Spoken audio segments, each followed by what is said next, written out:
ይሄ ሁሉ የኦርቶዶክስ እምነት ተከታይ ሳተነው የምትይኝ ያለው 100% ስቷል። 100% ስቷል። አሁንም የምንታገለው ህግና ስርዓት የእግዚአብሔር ህግና ስርዓት ካልተፈጸመ እምነቱ ላይ ነኝ ብቻ በማለት ሊሆን አይችልም። ኦርቶዶክስ በራሱ የጸና ሃይማኖት ሊባል አይችልም። የጸናች ርትዕ ተዋሕዶ ብቻ ናት። ማስረጃችሁ ምንድነው? ከመጽሐፍ ቅዱስ አንፃር ቅዱሳን አባቶቻችን ምን ብለዋል የሚለውን እሱን አቀርባለሁኝ። ምክንያቱ ቅዱስ ቄርሎስ ይላል ነነሰን ተሉ ሃይማኖተ አበዊነ ዘእንበለ ተወላውሎ ይላል። እኛ የአባቶቻችን ሃይማኖት ያለ መጠራጠር እንከተላለን ነው የሚለው። ስለዚህ እኛ ደግሞ የአባቶቻችን ሃይማኖት ስለምንከታተል አባቶቻችንስ ምን ብለዋል? እናንተ በህግና በስርዓት ነው የተሳለችው ስዕለ ማርያም ብላችሁ ካላችሁ ስትቃጠል እንዲሁም ደግሞ የማቃጠል ቻሌንጅ እስከማድረግ ድረስ ህዝብ እየተመለከተ በኢትዮጵያ ምድር ይህ ሲሆን እንዴት የርቱዓን አሳሳል በጾም በጸሎት የተሳለች ከሆነች ለምን እንዴት ዝም አለች? ስዕለ ማርያም በተቃጠለ በስንተኛው ቀን ነው ዲያቆኑ ስዕለ ማርያምን አቃጠላት ተብሎ ከተባለ በኋላ አይደለም እቺ ልጅ ስዕል ጨምድዳ በአደባባይ ለጠችው? ከዛ አቃጠለ። እስካሁን ድረስም አላቆመም። ለምን? ይሄ መልስ አይደለም አንዱ እግዚአብሔር እየመለሰ አይደለም?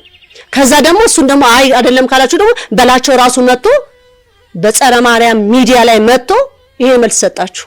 ጭንቅላቴን አመመኝ፣ አይኔ እንደዚህ ሆነ፣ እንደዚህ ያደረጉ እኛ አይደለንም ያደረግነው።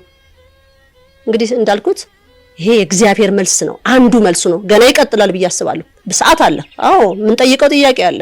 አሁንም ድረስ እኔም ገና እስከ ልጆቼ ድረስ የሚቀጥል ጥያቄ ነው። ይሄ የማይለቅ ማለት ነው። የስዕለ ማርያምን መቃጠል ዝም እንዳትልብኝ ብዬ ለእግዚአብሔር ማዕዴን ከመቅመሴ በፊት ሁሉ አሳስባለሁ። ይሄ የሚቀጥል ነው። ስለዚህ እግዚአብሔር በትንሹም ቢሆን መልስ ሰጥቷል። ህዝብ ከጥግ ድረስም የተናጋው እስከ ጫፍ ድረስም የተነቃነቀው የመጀመሪያ ማን ነክተክ? ይሄን ነክተህ እኮ ነው። ይሄ ሲናክ ስታላግጥ የነበርክ እኮ ነህ። ሚዲያህን እየተቀባበልክ ሁሉ በኮሜንት ሁሉ የተናገርክ ማለት ነው። ምን አይነት መልስ ነው የሚፈለገው? ለምን አልተመለሰላችሁም? ይሄ አንዱ መልስ ነው ብዬ ነው ያምናለሁ። እንግዲህ በሌላው ደግሞ እይታ ሌላ ደግሞ ቀስ ብሎ ደግሞ ያመጣል። እስካሁን ድረስ ሁለት መልስ ሰጥቷል። አሁንስ የሚቃጠለውን እናንተ ያመናችሁበትን ስዕለ ማርያም የሚቃጠለውንስ መልስ ተሰጥቷችኋል? አሁን መልስ እያገኛችሁ ነው። መነሻው እኮ ይሄ ነው።